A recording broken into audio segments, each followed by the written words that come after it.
estranhamento, rebuliço e desconforto. Essas foram só algumas das sensações que o novo clipe da Luísa Sonza causou em geral.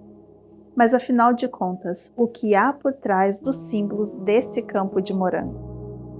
Se você chegou até aqui, é porque você está a fim de entrar nesse papo junto comigo.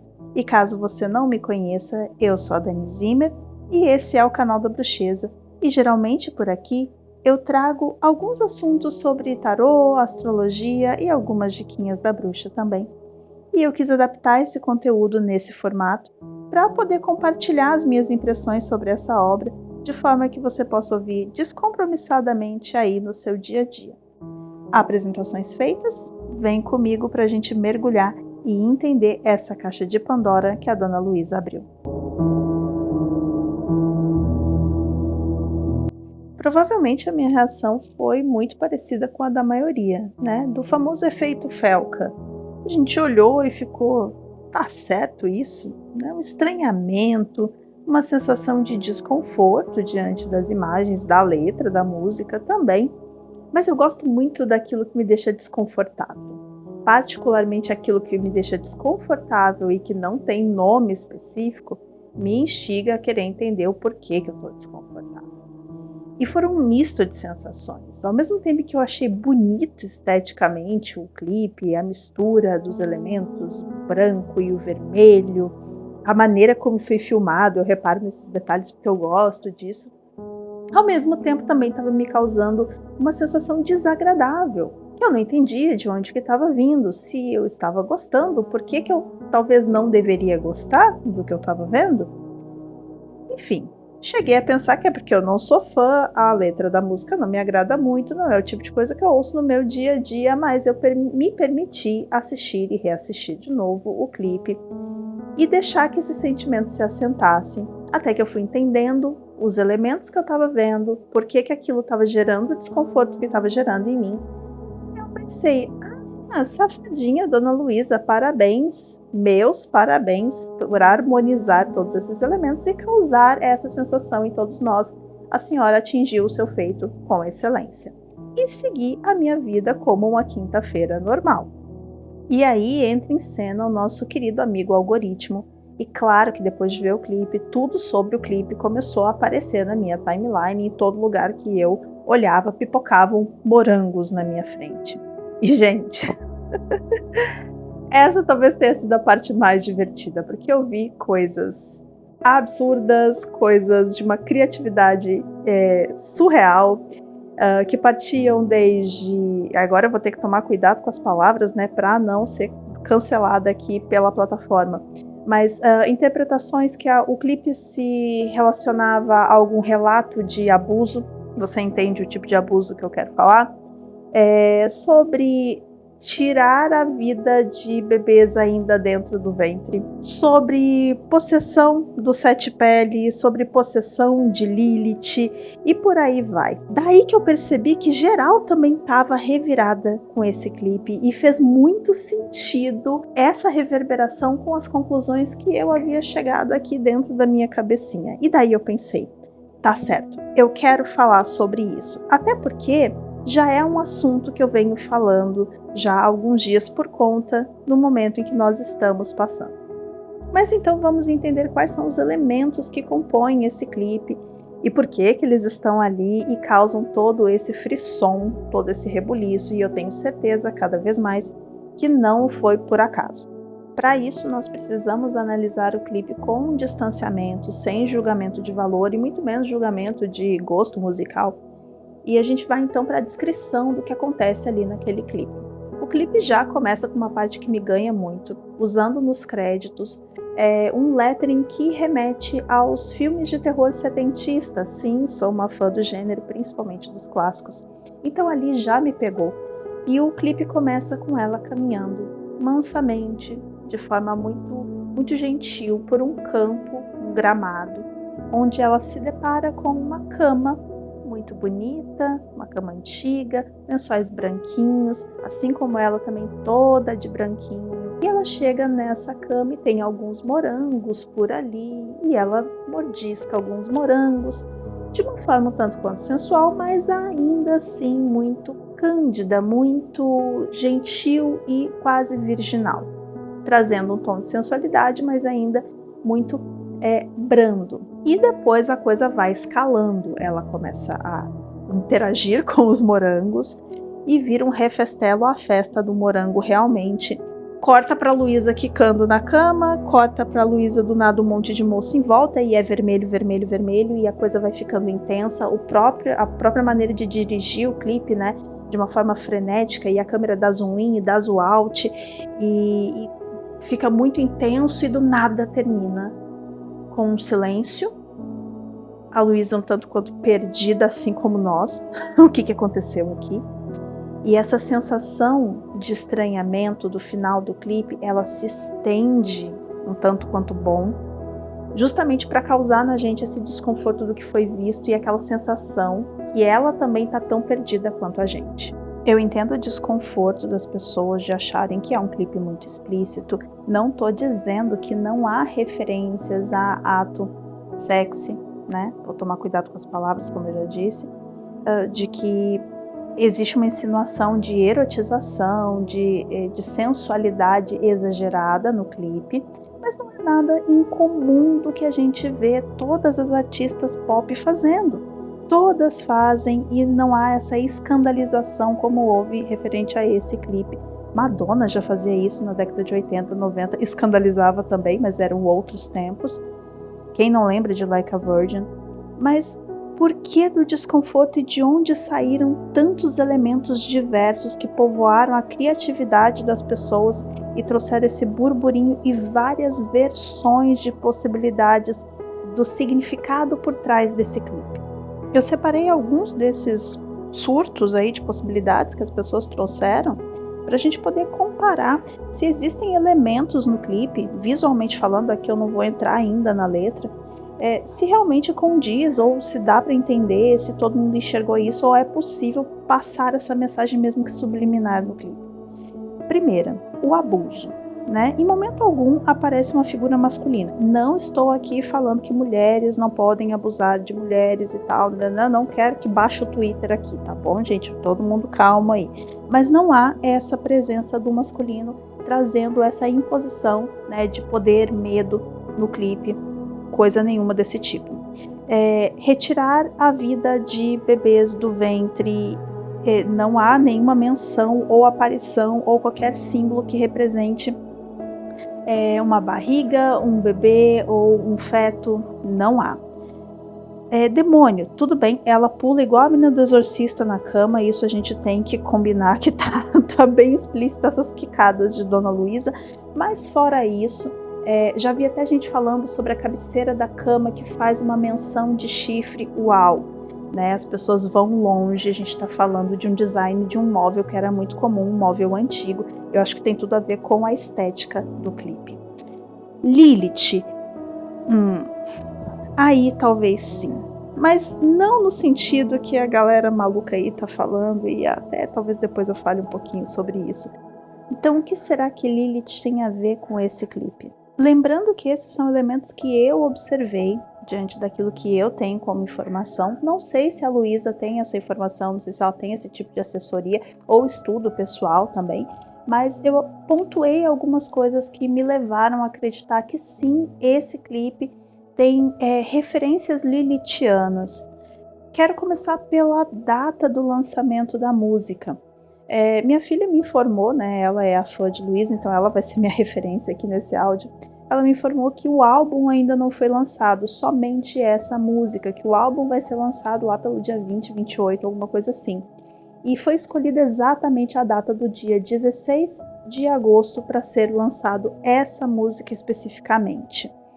Para quem está acompanhando meu conteúdo, está sabendo aí que eu estou falando bastante sobre essa conjunção específica da Lua Nova em Leão, com o Sol em Leão, Lilith em Leão, Vênus retrógrado em Leão, mas mais especificamente essa conjunção que essa Lua Nova faria com Lilith. Esse ponto astrológico, né, é uma Lilith astrológica e não uma Lilith em relação à entidade, mas que evoca muito esse lugar do lado escuro da Lua. Então nós temos uma Lua nova startando os movimentos da alunação leonina dentro desse aspecto da revolução do eu, da revolução das nossas sombras, a liberação das sombras em favor de um eu evoluído, de um eu expansivo e revelado para o mundo. E essa não é uma conjunção comum, corriqueira, tá, gente? Lilith leva quase uma década para voltar para o mesmo ponto. Então, essa mesma energia nós só veremos daqui muitos anos ainda. Então, por que lançar essa música com esse conteúdo e com essa potência no meio de uma quarta-feira gorda? Para mim, pareceu um tanto quanto suspeito o fato dela não ter essa informação. Outro ponto também que a gente entende como símbolo, né? Eu entendo como símbolo, é a presença do branco, né? Como a pureza, sendo mostrada ali tanto na roupa quanto na postura dela, os lençóis brancos. Depois a delicadeza do morango, que muitas vezes é usado sim para a sensualidade, mas de uma forma muito delicada. E logo em seguida ela começa a se refestelar com essa fruta, ela começa a passar a fruta pelo corpo, a mordiscar, insinuando justamente esse deleite, essa apropriação diante do próprio prazer. Na própria música ela faz menção, né, de ficar por cima, dessa alegoria do domínio de cena durante o ato. E na mitologia de Lilith nós temos essa referência sim, dessa rebeldia, inclusive é onde há a ruptura, né, de Lilith com Deus, porque ela não queria se submeter ao Adão durante o ato íntimo deles, e ela queria ficar por cima e ela não aceitava ficar por baixo, e toda essa rebeldia e esse apropriar-se das próprias sensações fazem uma menção direta à mitologia de Lilith. Recentemente eu tenho escrito muito sobre Lilith astrológica, justamente por conta desse período poderoso que nós estamos passando.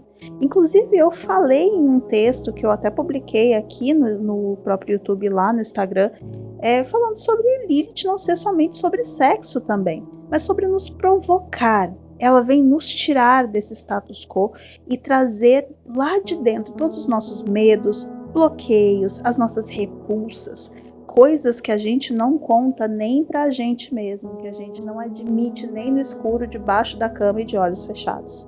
Então o que eu entendi da encenação do clipe é justamente isso.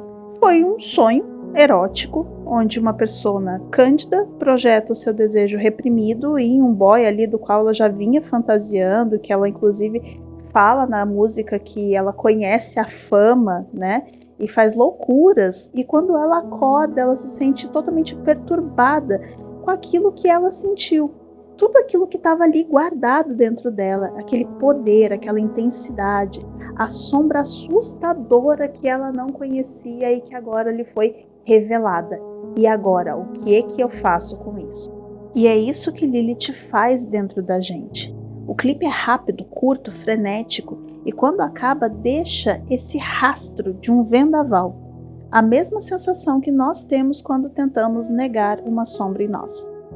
Então, se o clipe não tem nenhum elemento violento, ou satânico ou perverso, de onde as pessoas estão tirando isso? Bingo, acertou quem diz que é da própria sombra. No texto que eu escrevi, que eu mencionei agora há pouco, eu falo justamente da demora que eu tive para entender Lilith, porque ela era isso, subjetiva e pessoal, assim como é a interpretação desse clipe. A interpretação, ela vai ao nível do desconforto e da percepção da sombra de cada um. Dito isso, eu volto a perguntar para você agora. O que você sentiu? De onde vem essa sua perspectiva? Foi medo, nojo, raiva, vergonha, repúdio, desejo? Qual é essa sombra que foi evocada e que você não quer admitir? Pensa aqui comigo. Por que uma cama, uma mulher e um monte de suco de morango incomoda tanto? Por que uma mulher dançando com outras mulheres em cima de uma cama é tão agressiva? Ah, Dani, mas não era só suco de morango vermelho, quis remeter a sangue. Tá, remeter, insinuar. Ainda assim, por que é tão agressivo? Um filme do Quentin Tarantino tem litros de sangue jorrando o tempo todo, E não é nada implícito, é bem explícito mesmo, desce pela tela, escorre na sua casa se deixar. E esse é um diretor muito aclamado, inclusive se tornou uma marca registrada. Jorrou sangue sem o menor tipo de critério, explodiu cabeças, é um filme do Quentin Tarantino. Então vamos continuar pensando aqui comigo. Por que a cor vermelha, a mulher, a sensualidade feminina provocam essa ideia de algo maligno, sujo e errado?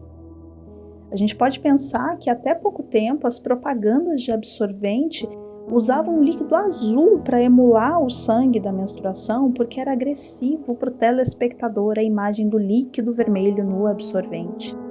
Então talvez a ideia do sangue não seja agressivo, mas o sangue da mulher, sim. E sim, a visão que nós temos da menstruação, ou que tivemos durante muitos e muitos séculos, também é uma visão lilithiana, é uma visão que evoca as nossas sombras, porque até a menstruação a mulher é vista como inocente, pura, jovial, e depois que chega a menarca, em que a menstruação faz parte da vida da mulher, onde há um rito de passagem, mais para frente também eu vou falar sobre esse ponto de rito de passagem, ela entra num lugar de impureza, num lugar de perversidade, onde essa menstruação a torna suja. E por que suja? O corpo da mulher está preparado para receber a vida, e ela recebe a vida através da sua sexualidade. E por isso foi demonizado todo esse movimento. Então a visão que a menstruação é vista ainda por muitas pessoas como algo ruim, péssimo, que você carrega como um fardo e quase uma maldição, também é uma visão lilithiana, é uma exacerbação das nossas sombras que foram colocadas ali de forma ancestral dentro da nossa cabeça. E é por isso que eu acredito sim que o clipe foi concebido com alguma ideia ou algum conhecimento dessa simbologia lilithiana, usando inclusive o elemento do sonho no clipe, porque o sonho é um campo livre, onde muitas vezes a gente pode sim entrar em contato com essas sombras num lugar seguro, dessa rebeldia, desse despertar dessa força de vida e morte que nós temos dentro de nós, sem tantos aprisionamentos, permitindo que essa Lilith que habita em nós encontre com esse poder e possa fazer as transformações necessárias dentro do eu. Mas é claro que com a ideia de Lilith como entidade, as pessoas acabam viajando muito, e teve até um vídeo que apareceu para mim de um criador de conteúdo, até que eu conheço o trabalho dele, mas nossa, vai ficar difícil de defender agora, onde ele diz que já era sabido por muitos quem, né? Fontes, voz da cabeça, porque eu não vi nada sobre isso, que a Luísa tinha feito um pacto com Lilith, e que ela já vinha ao longo da carreira dela se transformando, e que o clipe era uma prova clara dessa possessão de que Lilith estava dominando a vida de Luísa Sonza. E daí baixa o meme em mim, né? Daquele querido que fala: Mona, você tá maluca? Sério mesmo, se você vê o vídeo com todo respeito, é com todo respeito mesmo. Ô, meu querido, o nome disso é marketing, né? Eu sei que às vezes marketing parece uma possessão demoníaca, mas não, é uma construção de persona. Né? Não viaja. É muito fácil viajar, né? Entrar nessa loucura do místico. Inclusive, isso me lembrou uma coisa que a minha filha me falou sobre as intenções dela com esse álbum. Que esse álbum contaria histórias da vida dela e que um clipe se integraria ao outro.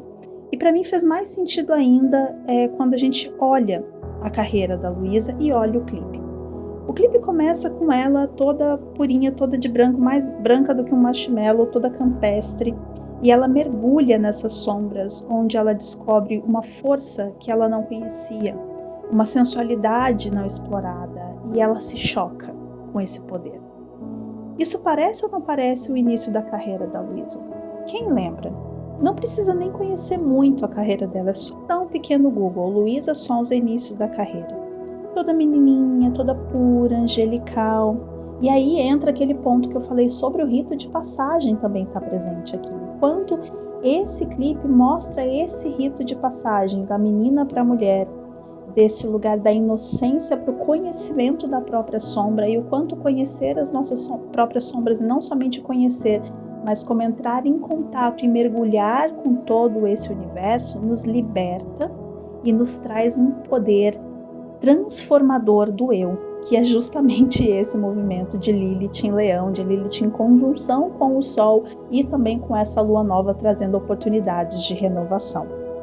Então, se um clipe vai se conectar ao outro, podemos esperar continuidade para saber montar esse quebra-cabeça da mensagem que ela está querendo passar. E para quem disse que achou um desserviço esse clipe, eu achei um servição, tá? Continua não sendo um estilo de música que eu goste, mas se era para sacudir os demônios interiores de todos nós, cumpriu muito bem com o seu papel. E aí, você acha que vale a pena se perguntar quais são esses tabus, sombras e prisões que você ainda alimenta dentro de você? Será que isso é realmente seu? Assiste ao clipe de novo e mergulha nesse desconforto. Dessa vez com confiança, sem medo de se perder lá dentro. Eu tenho certeza que a sua Lilith interior vai te presentear com conhecimentos muito interessantes. Bom, gente, essas foram as minhas percepções. Claro, sujeito a erros e enganos, até porque eu não tenho certeza se foi realmente essa a intenção da Luísa, mas a minha intenção aqui foi trazer as reflexões que eu tive e compartilhar com vocês, até para a gente poder abrir esse espaço de discussão serena diante de tudo que foi colocado ali, que vocês possam também se sentir confortáveis de colocar a opinião de vocês aqui nos comentários. Se você ficou até aqui e quiser compartilhar a sua visão, eu fico feliz de ler e, claro, contando com o bom senso e o respeito de cada um. E se você gostou, deixa aqui o teu like, compartilha. Me conta se você gostou também desse formato, que de repente a gente pode trazer outras reflexões e assuntos para a gente poder interagir e explorar por aqui. Mas eu já falei demais, gratidão a todos que vieram e que ficaram. Eu espero ter agregado alguma coisa aí nas tuas reflexões pessoais e no teu processo de autoconhecimento. Eu me despeço por aqui, um beijo da bruxa e até a próxima.